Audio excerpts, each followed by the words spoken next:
Dear friends, good evening, and there is a little longer weekend ahead with the holiday on Monday. Uh, Maybe I should have a little chit chat with you. Nowadays, I take a little time to look at the comments that I get after every video, and they're encouraging. I thank every subscriber for that because the channel is really for the students who are wishing to learn some mathematics and or discuss mathematics. One student wrote a very interesting thing that since class 10, I have been hearing that when he was in class 10, that I would tell them how to think of having a career in mathematics, more like having what it means to study mathematics as a subject. And this is very important because uh, there is a perception in India that mathematics is not only a boring subject, it is a general subject, not a professional subject. It can never give you any job.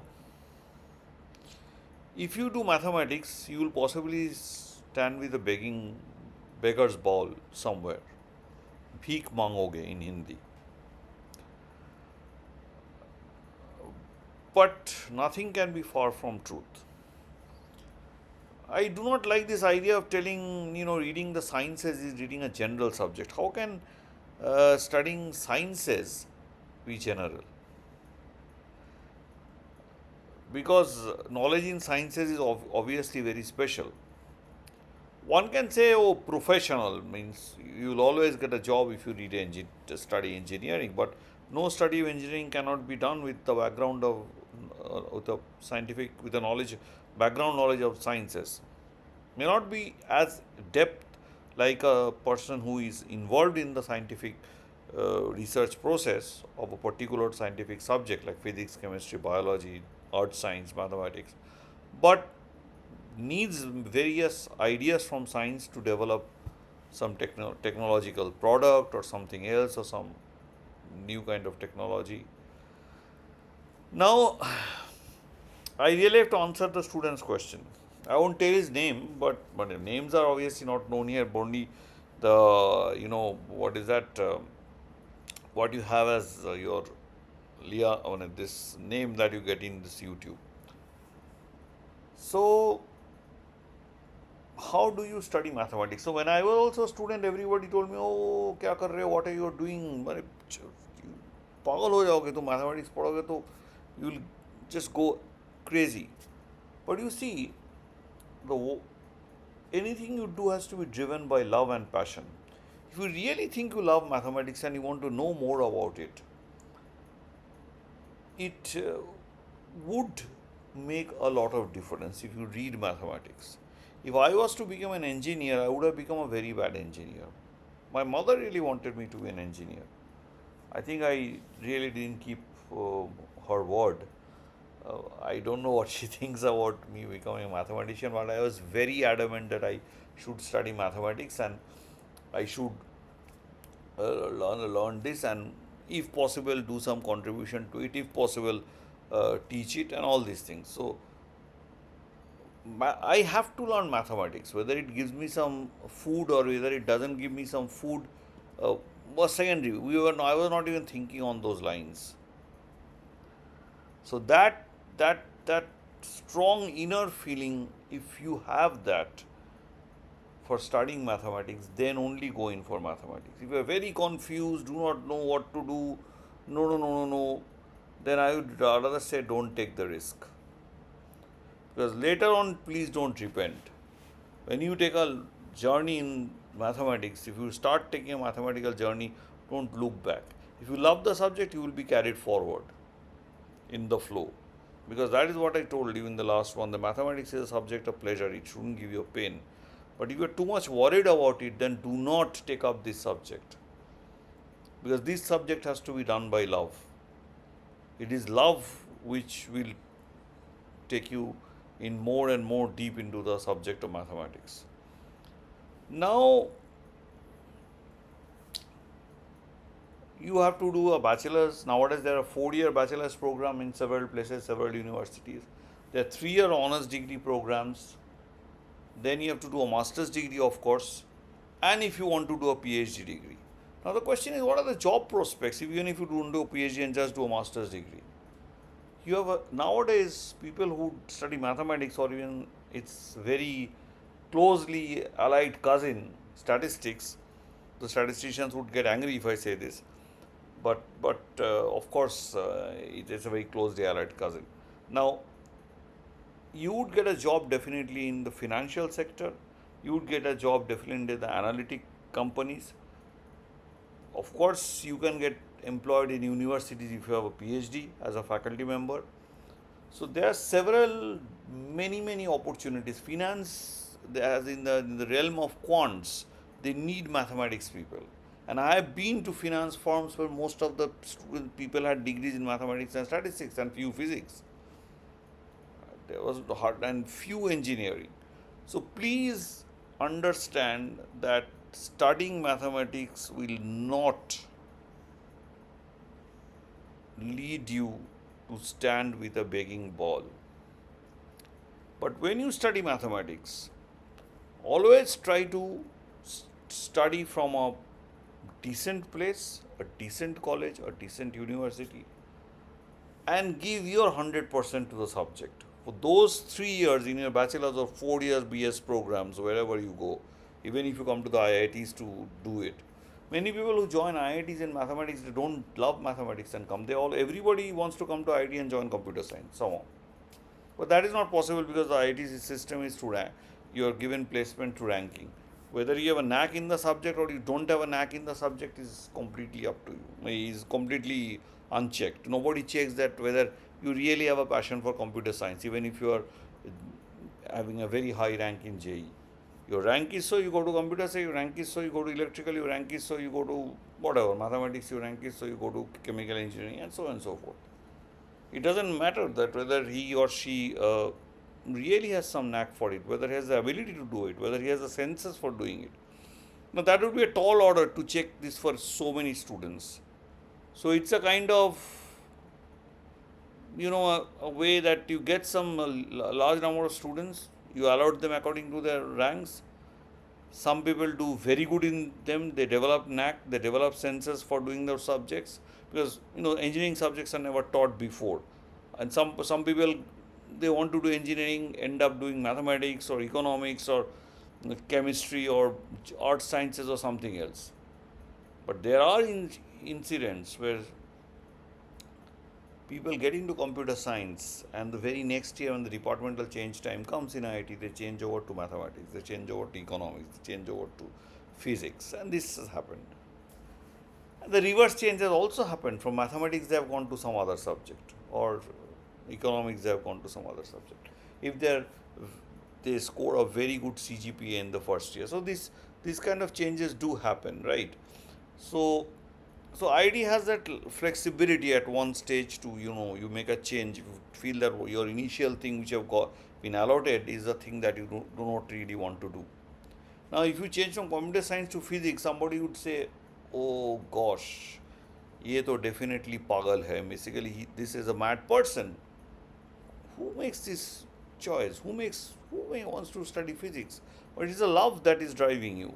So if you think that you have that much of love for mathematics, you should definitely find a way to study mathematics.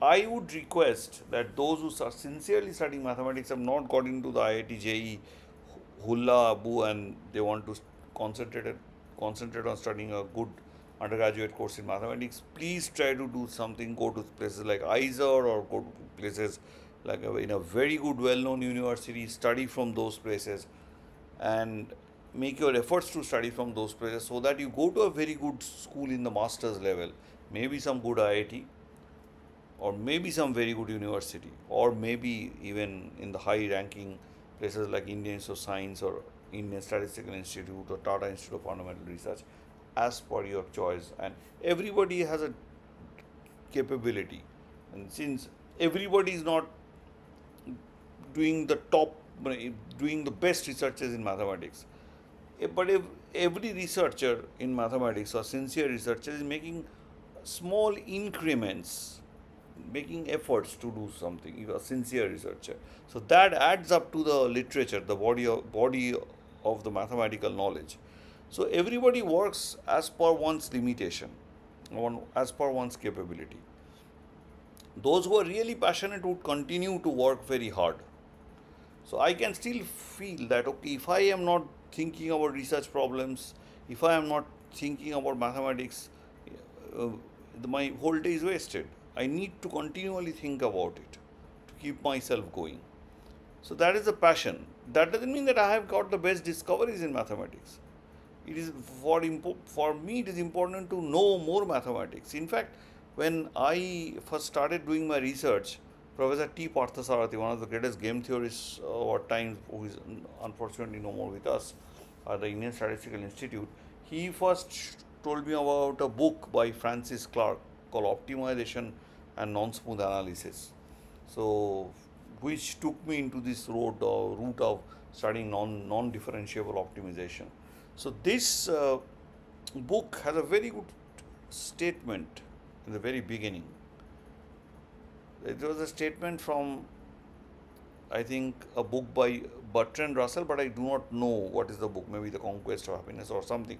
I've forgotten the name of the book of Bertrand Russell, but it is a statement by Bertrand Russell. And here is the statement. When I, sorry, here is what Bertrand Russell says.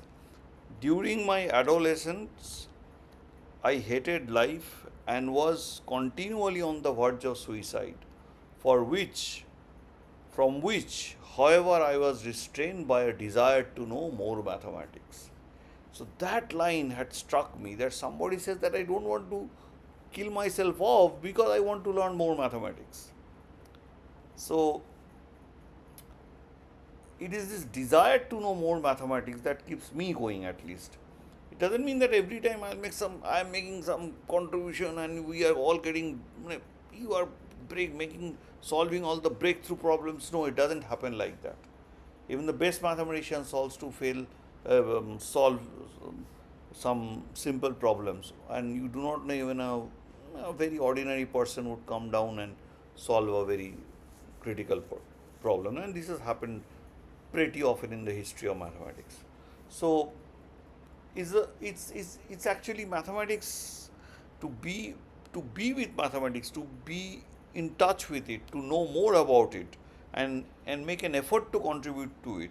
This whole process of doing mathematics is what matters, and that is what gives a mathematician or a person involved in mathematics happiness. And this is what is called mathematical life. So those who really love mathematics and want to have a mathematical life should really think for going into mathematics. So please do not unnecessarily get into mathematics and then be upset about it. Only if you are sure you are ready to take in all the troubles that you might face, all the extra time that you might have to give, because you have to understand that you really have to practice hard. The best way of learning mathematics is by doing it. There is no other way. There is no royal road to geometry. When King Ptolemy asked Euclid about is there an easy way to learn his theorems, Euclid answered, no, there is no royal road to geometry.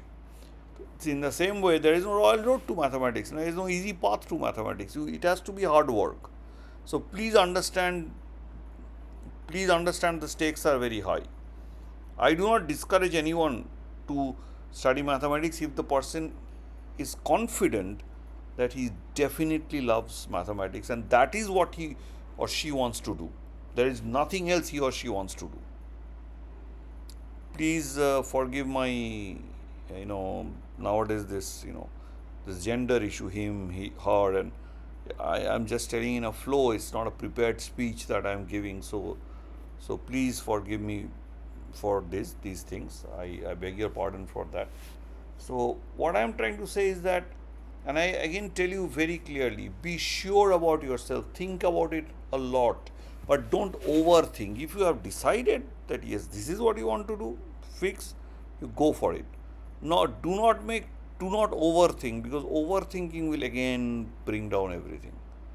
Because as a human being, we want always to be in a risk averse situation. So we want to think that what is the easiest way out and get a job or something like that. Or maybe the our own economic background from which we come may compel us to do that. But that doesn't mean if you are so determined to do mathematics, you will do mathematics. So let me just, I always end with some bonus points about books. I bought a book very recently from Amazon. Look at this beautiful book, which is edited, called The Dawn of Modern Cosmology from Copernicus to Newton. Here is the Copernicus's heliocentric model challenging the geocentric or earth based, earth at the center model, and everything is going around Ptolemy's model. Aviva Rothman is an expert on Copernicus and she has edited the book beautiful. Its introduction just tells you how things have evolved very slowly, how the ideas have changed, how little changes had brought in big things. Not only that, only these big people whose names are so famous, Copernicus or Galileo, Kepler, Tycho Brahe, Newton. These people were important. There were many other people who were also playing the game. Right. So this is a beautiful book for those only who are interested in the history of you know mechanics or cosmology. And there are excerpts from the book of Kepler, the writings of Copernicus, of course Newton, and she has chosen it so nicely that it tells you, and of course Galileo. So it she tells you how science is actually done, what science actually is, what it tells you, how much it can tell you, and the whole thing that goes through that process, that in spite of getting an idea about something, doubt always persists in the mind of the scientist. So it is the idea of doubt. Doubt is the fundamental thing that is needed to pursue a career in science. So please have a look at this beautiful little book. This is even very cheap, and I think even people who are having a job or having a scholarship can really get it somewhere around the 300 something, 350 or something like that. So you will enjoy, those who really enjoy science or really enjoy to know what has happened and how ideas have gradually improved, would really enjoy this. Another book, more literary, is this story of Galileo, but told through his interaction with his daughter. Unfortunately, Galileo had a very colorful life, in the sense that he had three children, two daughters and one son, with a lady whom he didn't marry, because she was not from the class in which she was, which he was in.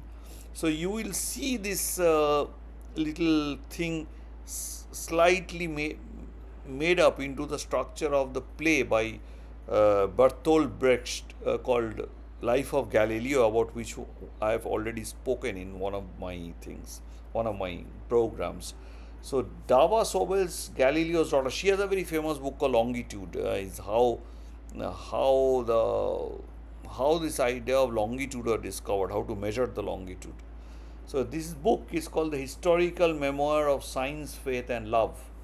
So this is actually Galileo's story, but also his interaction with his daughter. So he sent his daughter at the age of 13 to the monastery. Two of his daughters were into the monastery, because he thought that he couldn't marry them off, because their mother is not, he didn't marry their mother.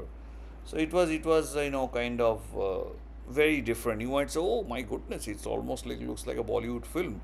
Of course it might look like that, but the story of his science, the story of his thinking is so wonderful. I wish I could tell you more about Galileo, and I wish these young bright students, who love science, let the spirit of Galileo enter you. Another book this is a math book. These two are fun books actually, but not fun, but the first one was pretty serious. This is a book which I have just started looking at. I have it in my library for quite some time. Heavenly Mathematics, The Forgotten Art of Spherical Trigonometry by Glenn van Brummelen. Glenn van Brummelen is the world expert on the history of trigonometry and anything related to that. So he has two books on trigonometry, two books on the history of trigonometry. I have discussed one, but I'll still discuss that because it has a lot of things to learn from there, including a lot of you know our what our Indian mathematicians have done. So there's a good amount of Indian contribution in trigonometry. So Heavenly Mathematics is about the trigonometry and geometry of the sphere because we are actually living on a sphere. So I started reading it. I'll tell you more about it. So this is a serious math book and there's a lot of fun book. So sometimes when you should get, I feel like getting out of serious research or teaching and just doing reading, taking this little time to read these little books. So which are fun. One thing some people have told that I should do some program on algebra, on basically modern algebra, abstract algebra. I will speak about books about abstract algebra, but I will also discuss, that would be on the board, of course, in my office, about certain issues about algebra and how to look at those algebraic things. Of course, I am not a researcher in algebra, but I cannot deny that I should be able to tell you about the basic undergraduate modern algebra and what are its relationship. And of course, I can give you a small example of a book which I like, by which I would love to teach also if I get a chance, called Galois Theory by Joseph Rotman. Joseph Rotman is a very big algebraist and algebraic topologist. So he has a very good book on algebraic topology also. So Joseph Rotman's book on Galois theory is beautiful. But nowadays there is a approach in abstract algebra is that of category theory. Category theory is slightly very abstract kind of thing where you have certain classes of objects and there is kind of functions or what are called morphism between objects, and so every algebraic structure or things can be viewed from that category theoretic viewpoint, and you can have more and more deeper results. So I will say a bit about that and a particular mathematician who has written a very nice book called Algebra Chapter 0, Paulo Alephi. So this we will have a discussion on those lines, but and also he has written a book called Algebra Notes from the Underground, which is for undergraduate students, and a beautiful book. So it goes first from ring to field, and we will discuss all these seasons in 2-3 programs on algebra. Now I have an idea to make long reviews of books. Means that I take up a book like Linear Algebra Done Right by Sheldon Axler and do a review of say 2 chapters a day or 3 chapters a day, and trying to talk about 1 or 2 main results, talk about 1 or 2 main examples, or maybe some 1 or 2 exercises from a book. So do such 3-4 programs and have a full review of a book, and essentially you get the full idea and the idea about what are the materials in, rather than just telling, hey, dekho de kitab hai, look at this book guys, and then fend for yourself. Maybe it's better to do these long reviews. I don't know, you can put a comment and I would like to take your suggestions and then start doing it. And apart from this year is 100 years of quantum mechanics and also 100 years of the Bose-Einstein correspondence. So some little thing, though I am not a physicist, but the mathematics of quantum mechanics is beautiful and has a lot of operator theory, a lot of unbounded nonlinear operators, and so I will speak about all those in 1 or 2 special programs for the 100 years of quantum mechanics. But also in between all this, we will continue to celebrate what we had started this year's main theme of geometry, Euclidean and not so Euclidean. So very soon there will be a program on a book called Non-Euclidean Geometry by Roberto Bonola. It's a historical approach to non-Euclidean geometry, possibly one of the best, written in 1906, before Einstein used it in general relativity. This book is a gem, and you'd enjoy the way he has written it. So I will discuss that book a bit also, which is a part of the next program in geometry. Hope all of you have a good weekend, all of you have a good Saturday, Sunday, and a Monday. So, those who wish to study mathematics, please don't lose your heart if people around you try to discourage you. This is not the way to look at things. If you have decided to go for mathematics because you love it that much to know that you cannot uh, think of the idea of living a life without knowing what mathematics is, then mathematics is the subject you should study. And as Y.A.B. Zeldovich, a great Russian astrophysicist, had once made a very famous comment from a book which one of my cousins had taken and never returned me, and that statement I always remember, and I want to tell all the students I meet that love mathematics. Mathematics will love you and help you in your work. So let's come, do join me in this celebration of mathematics through this channel.